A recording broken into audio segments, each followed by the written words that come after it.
Good afternoon, everyone, and welcome to the Early Matters Quality Matters Fund 2023 Technical Assistance webinar. My name is Jennifer Andrews, and I'm the Director of Early Childhood Strategies for Chattanooga 2.0. My colleague is here. I'm Caroline Kindiger. I'm the Program Assistant at Chattanooga 2.0. And we are going to walk you all through a little bit about this grant-funded program that we are running and some of the application and program requirements over the next year, and hopefully answer some questions that you have. And then as you think of some, just note them down and we'll be happy to answer them later. So just a bit of background about Chattanooga 2.0. We are the Birth to Career Collective Impact of Hamilton County, which is just a bunch of organizations who work with children and education environments, and they're working together to create a coordinated and aligned education system. Early Matters is our action team. Early childhood educators, childcare, pediatricians, people who do family support, anyone who works with children. And they're all, they meet every other month, and we're working to create this coordinated and aligned early childhood system, because the more we work together and communicate together, the better chance we have of serving families and children in Hamilton County. The vision and goal of 2.0 and Early Matters is for every child to be born in Hamilton County, for Hamilton County to be the best city for a child to be born and raised. So there we go, there's the vision. Sorry. No, you're fine. The Chattanooga 2.0 has 5 goals. Again, I said birth to career. So Chattanooga 2.0 is kindergarten readiness, 3rd grade reading and math, college and career, post-secondary, with the end goal of Hamilton County residents earning a thriving wage at the end of their career education. So kindergarten readiness is really why we do all of our work in early childhood. And next slide. In the fall, we launched the Early Childhood Action Plan. It's a 3-year plan, which has 33 strategies in it, where we're looking at evidence-based strategies for those, the bubble graphic you saw a second ago, to help families and community who are raising children. We are implementing some strategies to improve physical health, mental health, and development of children. And then we're implementing some strategies to improve high quality learning environments from birth all the way up until 3rd grade. The Quality Matters Fund is a grant that has been launched before. It's had 2 rounds of funding before. And this year we applied for funding to the city of Chattanooga to create a 3rd round of funding specifically to help the child care workforce in Hamilton County. And the purpose of this fund is for recruitment and retention.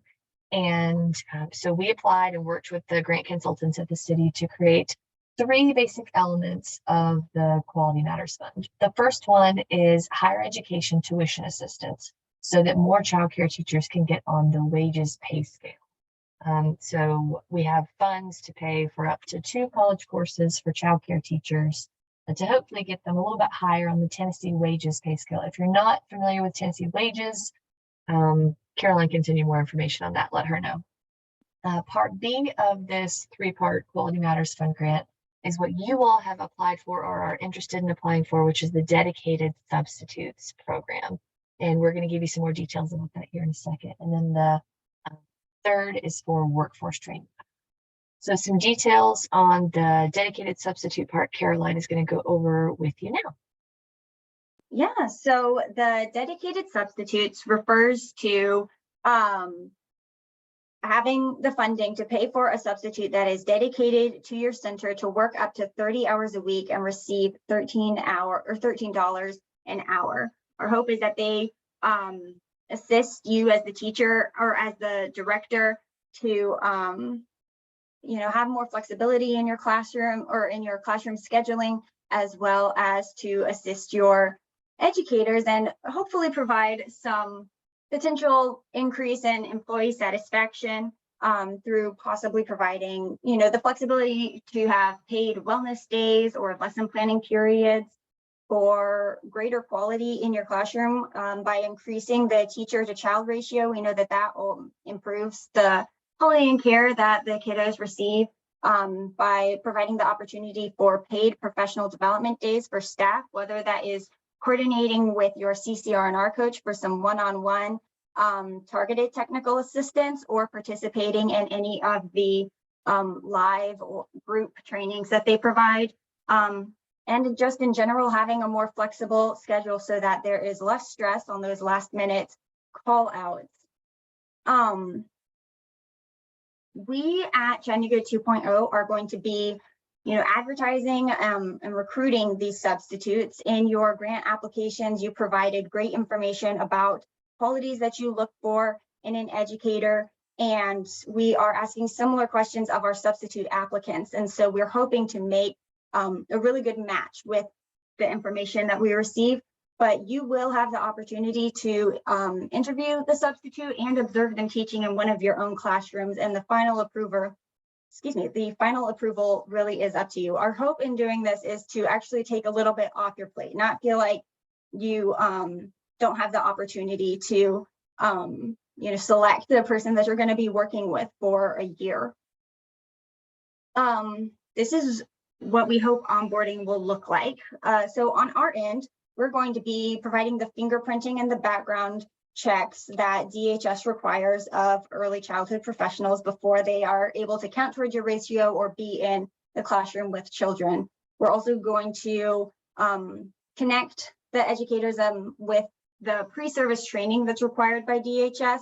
So the SIDS and safe sleep training, the shaken baby and abusive head trauma training, and the before you begin training. So those 8 hours, they will come to you with, and we're also going to get them connected with the 10PAL registration. So you'll be able to see the documentation of the training that they've received.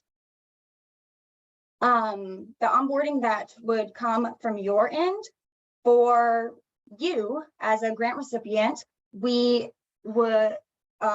expect directors to attend the CCR&R Professionalism for Directors session.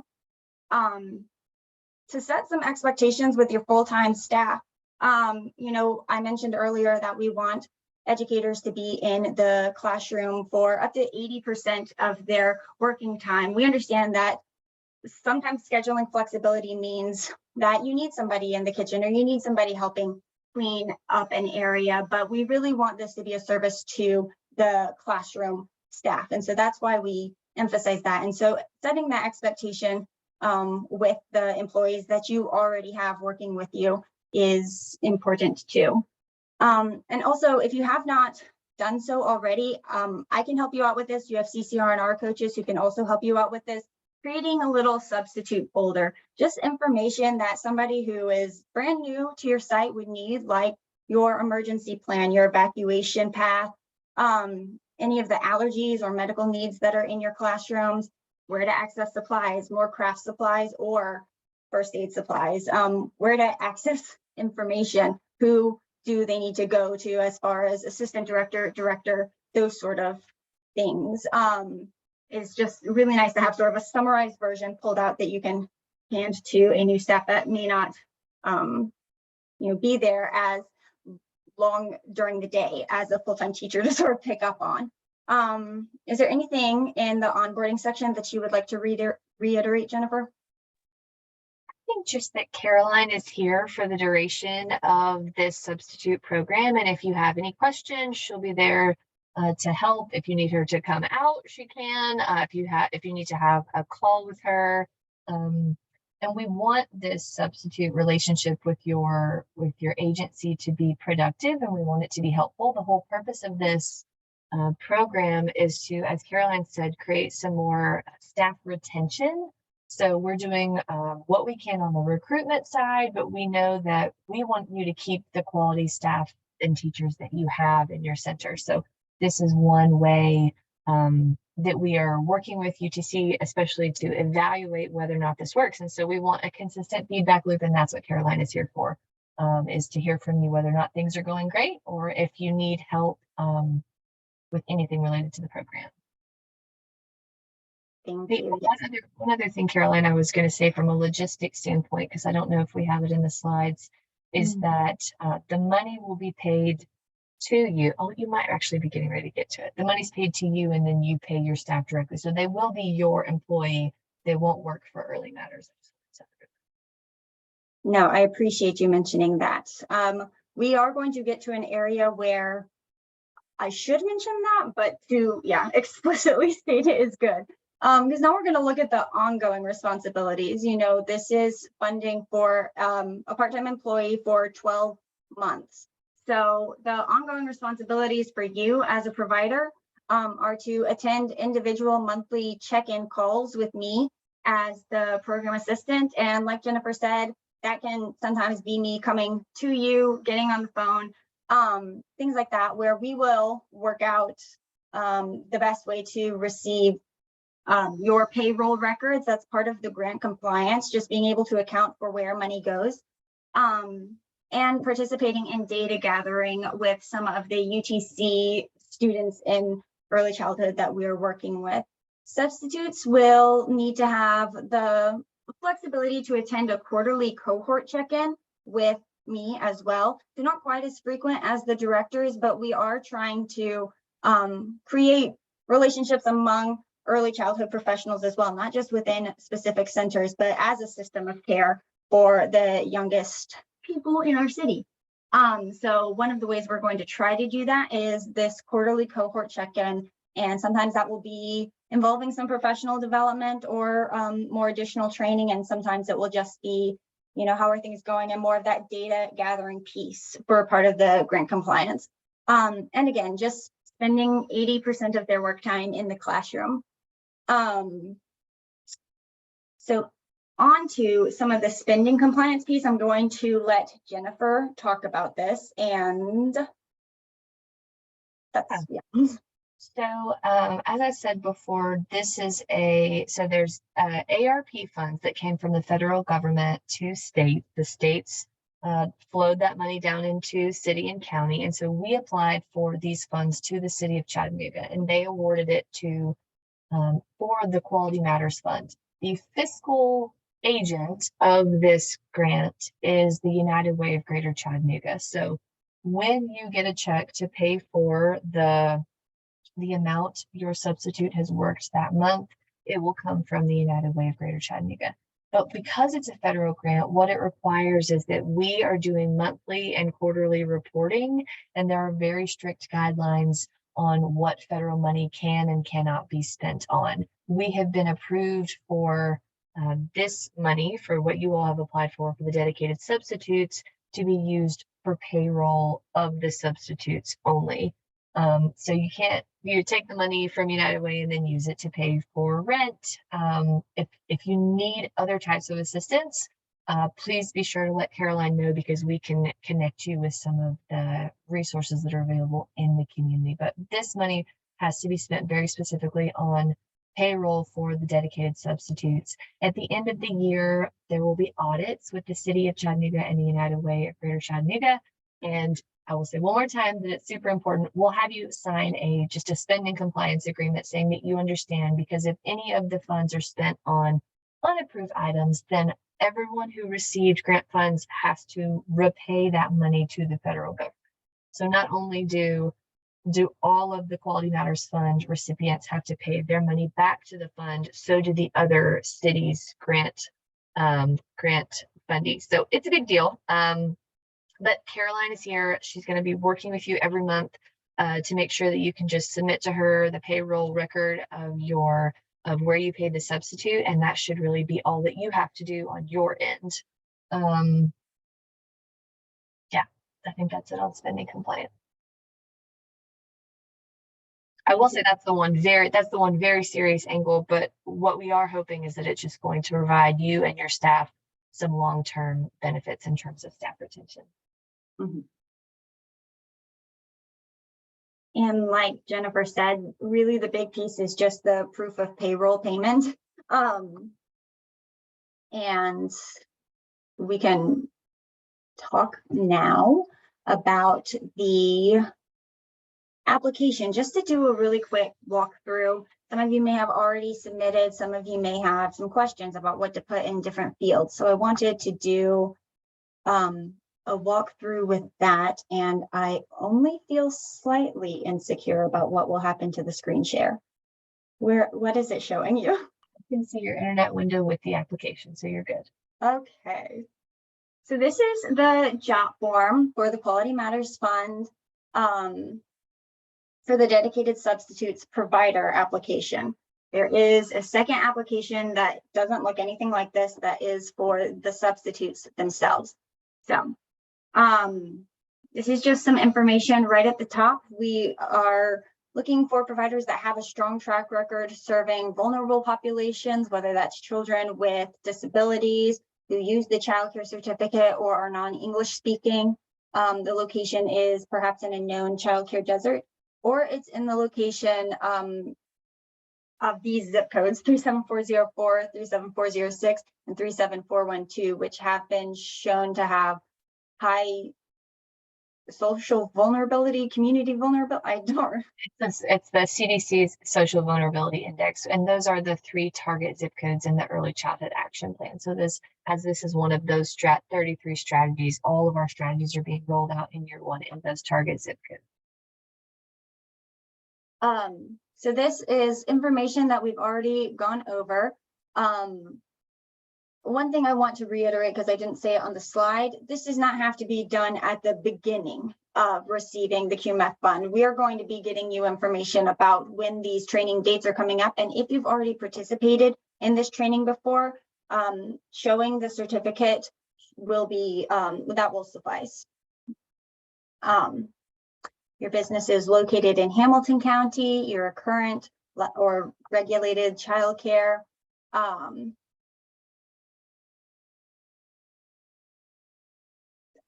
I don't know a good address.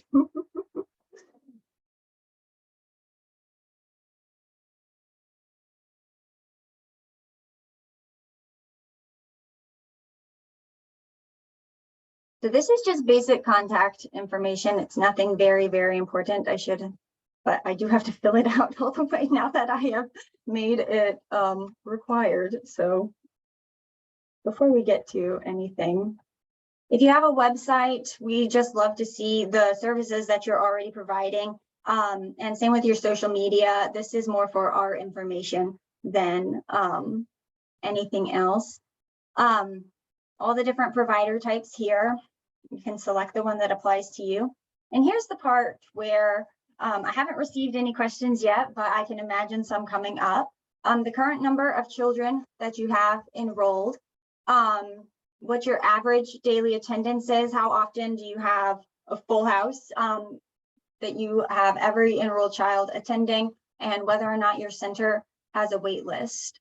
Then we would like to know the number of staff that you are employing. That's including people that are just there for cooking or maybe are just administrative on the office side. We just would love to know all of the support people in your child care center, including teachers.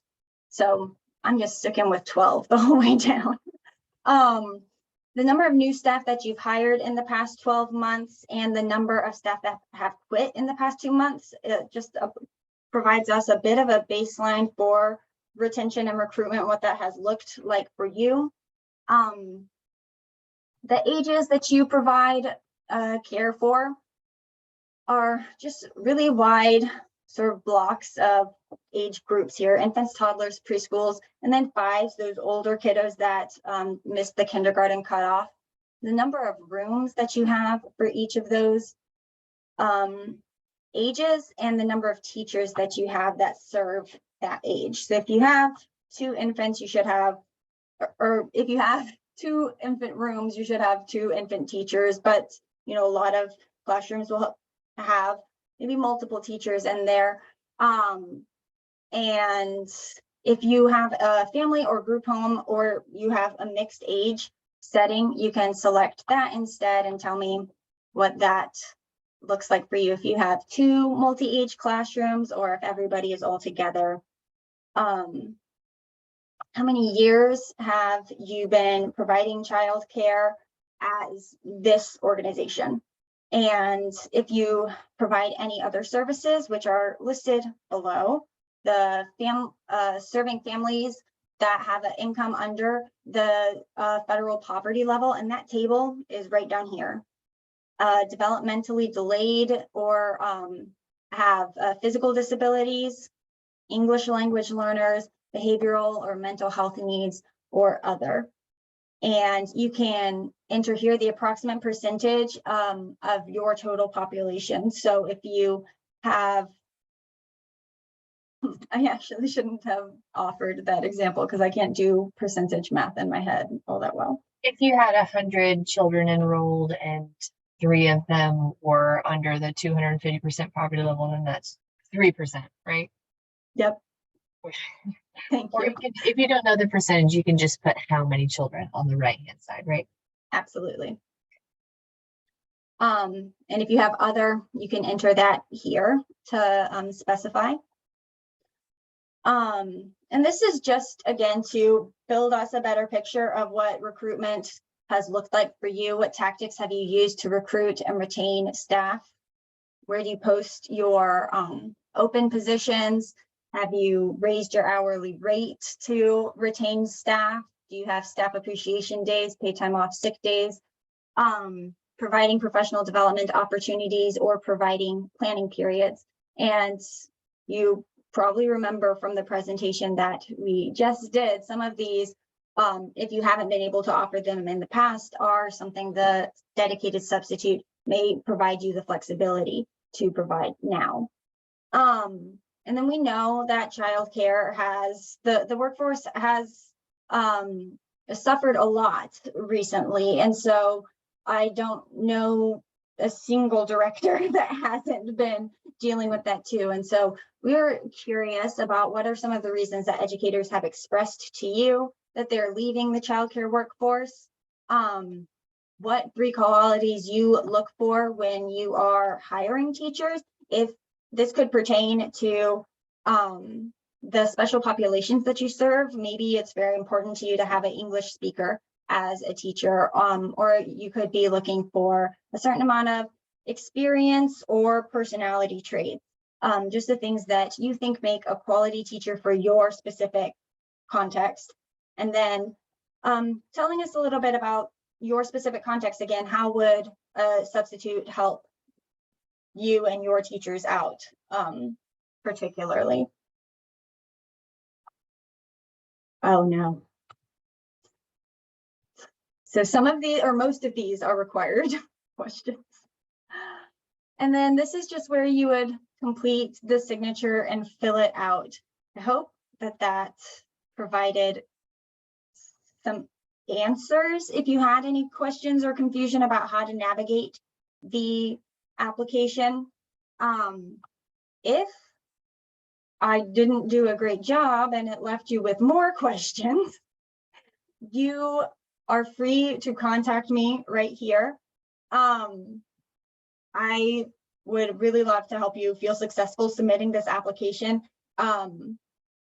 Applications do close April 6th, so in about a week. And this is just sort of the upcoming timeline. Some of these dates are a little tentative depending on the rate that we're receiving some substitute applications, but we're closing the application on April 6th for providers. And then our grant review committee is going to review the applications that you've submitted and that substitutes have submitted. And then April 10th through 17th, we're going to be matching those substitutes and beginning the onboarding process so that hopefully within the month of April, the fingerprinting and everything can come back in time that they'll complete the interview with you and you can do their classroom observation and make sure that it's all a good match. Is there anything else, Jennifer, that you would like to say? Because this is the end of the slides that I have made. Just that it's our greatest hope that we will have substitutes in the classroom for this program by May, helping you and your teachers out. And I'm very excited, I think, for all of your interest, and appreciate your interest in wanting to partner with us and be a recipient of this application, because not only is it helping you, we'll be able to do some good with the City of Chattanooga's grant money, but also you're helping us to better understand what works for retaining childcare teachers and just have some better insight into that. So I appreciate all of your interest. If you have more questions, please contact Caroline, and yeah, more to come. All right, thank you, everybody.